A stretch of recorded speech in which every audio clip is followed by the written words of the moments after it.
Here, Shiva is giving wonderful sloka, wonderful sutra, which can create the new understanding about the life and death, because this sutra is directly related to presence and absence. Let me read the translation.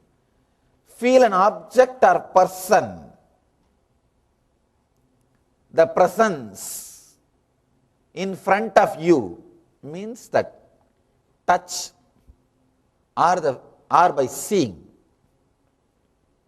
through your eyes. Feel the presence. The next word says, feel it, not just seeing.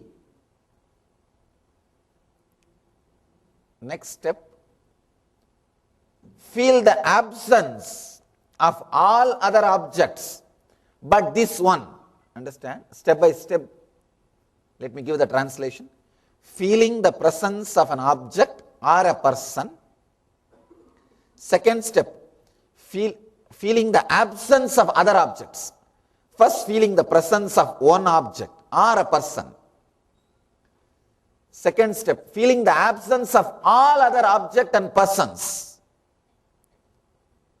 except this one. Third step, feeling the absence of this one also, and centering on yourself. Realize, paramastitihi, dhyayato layaha. Let you disappear into enlightenment, into the state of meditation. This technique is for the people who are in love with some object or with some person. Understand? I am not saying if you were in love with somebody, if you had experienced a deep love to some object, then this technique won't help. If you are now currently in love with some object or some person, please understand, when I say being in love, I do not mean the legal so-called social system. No. You are legally committed or you are supposed to love somebody. No. It's like just 2 days ago, I got a letter from a devotee. That person was telling, Swamiji, 10 minutes we wait before you come. That 10 minutes looks such a long time. Every second I am just looking at the door. But after that I sit for 2 hours. Not once I even think about looking at the door. What is happening? What happens to me? The 10 minutes I am not able to wait. And the 2-3 hours I don't even know how the time passes. Means the number of thoughts is more when you wait. That's why you feel boredom, tired. And the number of thoughts are less when you are in the presence. Means your kshana becomes big. If your kshana becomes big in somebody's presence or in some object's presence, you are in love with that object or that person. This is the scale. Understand? This is the scale to measure whether you are in love with that person or object. If you are in love with some person or object, this technique is for you. Please try this. If you are not in love with some object or in person, no God can help you.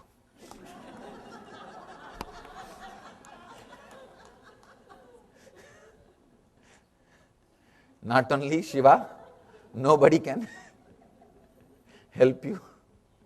There is a beautiful story which happened in a life of a great master, Ramanuja. Ramanuja was a great enlightened master. See, there are three great acharyas who changed the destiny of India, Bharat. They created, actually if you read these three masters' life, you will know the spiritual history of India. Shankara, Ramanuja, Madhva. These three great people are called Mahacharyas. These three only created the three major philosophies which are alive in India. And these three are responsible for all the problems and wars also. Means the fight. These three did a great service and same way created enough problem. What to do? When people don't understand with the right spirit, naturally they create conflicts. Ramanuja, great master, in his life, a beautiful incident happened. One young guy came to him and asked, Master, please initiate me, teach me bhakti, devotion. Ramanuja asked, have you ever experienced love? Have you fallen in love with somebody? He said, what? No. I lived a pure life. I want to learn only about devotion and God. Teach me about that. I never did any mistake in my life. Then Ramanuja says, I can't teach you devotion and love. First go and fall in love with somebody. This guy was not able to understand. He said, what are you teaching? I came here thinking that I will learn about God. And you are telling me to go and fall in love with somebody. Ramanuja says beautifully, if you can't love some people who are in front of your eyes, how can you love somebody who is far away, who is not even seen by you? No, you can't. You can't experience that feeling connected unless you experience it first with some object or a person who is in front of you. If you have experienced or experiencing that deep feeling connection, sometimes you may not have that with some person, you may have it with your pet. No, really, if you can't love the human beings, you start loving pet animals, you start loving animals. See, it's a poor substitute. When you can't love, loving the living beings, human beings, loving the living human beings is little costly. You need to open up. You need to take little risk. He may respond, may not respond as you expect. He may not reciprocate as you want. There is little risk of getting hurt. There is little risk of hearing the word no. You are afraid to get no in return. The fear of no, you never open up. Just because of fear of no, you stop opening up. You are frozen. You are completely frozen. The fear of no stopped the growth in your being, the emotional level. You are dead. You are frozen. That is why now you want pets. Pets can't say no because you are giving food, all their basic needs, and they don't know also how to say no. And you have your own interpretation. I heard that there is a separate yoga, even counseling for pets. God. They would have lived such a natural, wonderful life. In our ashram, we have many animals. Lot of dogs, cats, all of them just running around, roaming around. You will be surprised. Snakes, cat, dog, all of them eat from same plate. Same plate, stay in a same ambience. They all see each other. They live around. And they are completely relaxed and comfortable. They are never bound or chained. They are not taken to any doctor. No other so-called cares are given except food. Nothing else is done. And they are there. And I was shocked here, these pets are taken for yoga, some counseling, although I can't understand anyhow. Huh? Psychiatrist also. God. Poor psychiatrist.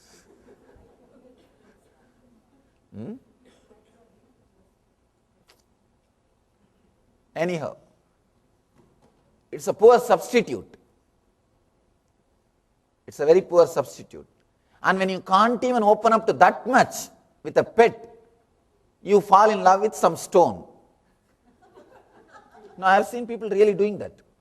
I have seen the Himalayas, some of these sadhus, they will fall in love with their kamandalu, means the water pot. They will wash that from morning till night. Washing, till it loses its shape. They will rub. See, they have dropped everything else, but they are not able to drop that one kamandalu. I have seen really. And they will fall in love with some small place. They will not leave that place for anybody else. All they do is sit there and beg, that's all. But they will reserve that place. Nobody else can sit. You fall in love with something. But actually, that is much better than not falling in love with anything at all. The first choice is human beings. And the second choice is pet.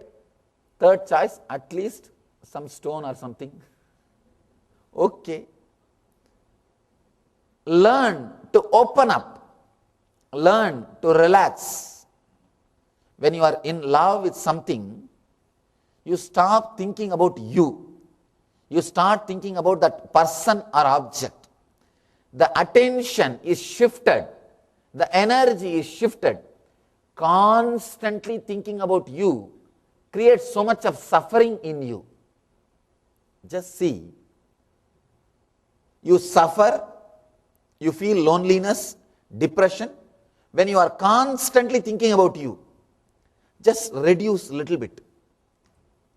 Stop the energy, flow towards that direction of constantly thinking about you. Find out something which will make you forget yourself. No drugs. I am not telling you. Drugs will make you forget yourself. No, but that is not going to help. That is not going to give you the eternal solution. No. That is not going to give you the solution. No. You will become more and more dull. When you are in love with some person or object, you may use this technique to achieve enlightenment. Let me repeat the sloka sutra, then we will enter into the translation. Understand the technique more clearly. He says, first feel an object or that person before you. Understand? Just to see, if you see through two eyes, it is enough. But to feel, you need to use all three eyes. Third eye also. If you see the kids seeing the rose or a teddy bear, you see how the kid feels the teddy bear. He doesn't just see, he feels it. You can see how his eyes become big. Almost he feels connected to the teddy bear. He feels completely connected. If you try to take it away, you will see the fun. You will see the drama he creates. He feels that the toy is just part of him. So you need to feel that close with some object or that person. It will happen only when your third eye opens, means only when your logic is absent. You can see when you are in love with somebody, when you are in love with some object, your eyes will be bright when you look at that person. Practically your whole being will be looking through your eyes. Through your eyes. You will feel it. First, sit with that person or the object, just feel it. Feel that object or the person through your whole being, through the whole body, through the whole energy. Just feel. Just be completely lost. Feel only that object or that person.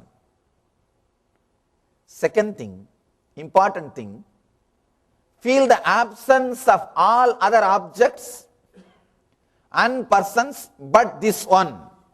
I am reading the original sutra, original translation, so that you will understand. Actually, this sutra can be translated in so many ways. I really feel sorry for my poor translation, because I don't have more words. The sutra has to be understood from 4 or 5 dimensions, because this can give you the basic truths of the falling in love with a master or falling in love with some god or a deity. The sutra will give you the basic technique, how that helps you towards enlightenment. When you deeply feel connected to a master, when you deeply feel connected to a deity, to a god, to a statue, what happens in you, how it leads you towards enlightenment, is beautifully described in this sutra. Understand? People ask me, Swamiji, if I have fallen in love with a girl or a man, can this technique help me? It will. Because whenever you are in love with somebody, the other person will look like a god. He will be God for you. Understand? I always tell people come and ask me, Swamiji, I feel you are God. I tell them, this mood or experience will be there as long as you feel connected or you are in love. As long as you are feeling connected or you are in love. When you are in love with somebody, not only with me, with a master, with anybody, when you are in love, the other person will appear like a god. He will be fulfillment of your being. God means what? Your fulfillment. Your fulfillment is what we call God. What you feel as your fulfillment is your God, Ishta Devata. That is your chosen ideal. When you are in love with the master, he appears as God. He will be God. I always tell people, when you are in love with me, not only I will appear as God, you will see all miracles which God will do will be happening through me. But when that love or feeling connected goes away, when you don't have that, you will not see any miracle through me. Even if you see, you will take it for granted. It is feeling deeply connected or love that gives you the experience, glimpse of God through other, and it just gives you inside you. It's a big science. First, you fall in love with that object or a person. One difficulty is, if you fall in love with that object or a person, first you need to concentrate, feel him, and leave everything else. Then feel his absence also. When you want to feel his absence, he may not agree or cooperate. With a master, he will agree and cooperate to feel his absence, and he will put the whole energy and whole devotion on yourself. He will not bind you. That is the greatness of master. That is the greatness of falling in love with the master. See, when you fall in love with an ordinary object or an ordinary person also, this technique can help you. But one thing, when you want to move away from his presence, he will feel dissatisfied, he will not encourage it. He wants you to be, by now he will be dependent on you. A person who acts as an object for you to fall in love and waits till everything else disappears from you and diverts the same attention and energy towards you and gracefully moves away, lets you experience his absence, is master. He is master. Master is a person who will not be dependent on you, but who will help you to be dependent on him. When time comes, he will simply liberate you and put your whole energy on you and say goodbye and tell you to experience the ultimate. With an ordinary person, that step will be a little difficult. The third step, first step, falling in love, feeling the person, there won't be a problem. Second step, forgetting all other objects except that person or the object, that also won't be a problem. But the third step, feeling his absence also and diverting the whole concentrated energy on yourself. Dhyayato layaha means merging into meditation itself without an object for meditation. At that spot, an ordinary person will not be able to let go. He will create a comfort zone between you and him and encourage you to be in that same comfort zone. Will not allow you to go beyond him. That is where the problem will start. Of course, when that problem comes, let us face that. Just because that problem may come, it is not that we should not start our steps at all. When it comes, let us find the solution. Let us start the work.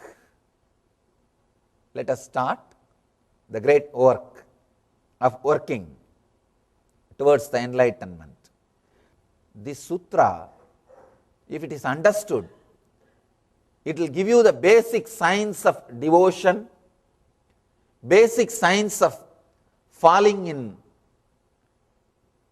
connection or in deep devotion with a master, or even feeling connected to a deity, to a murti.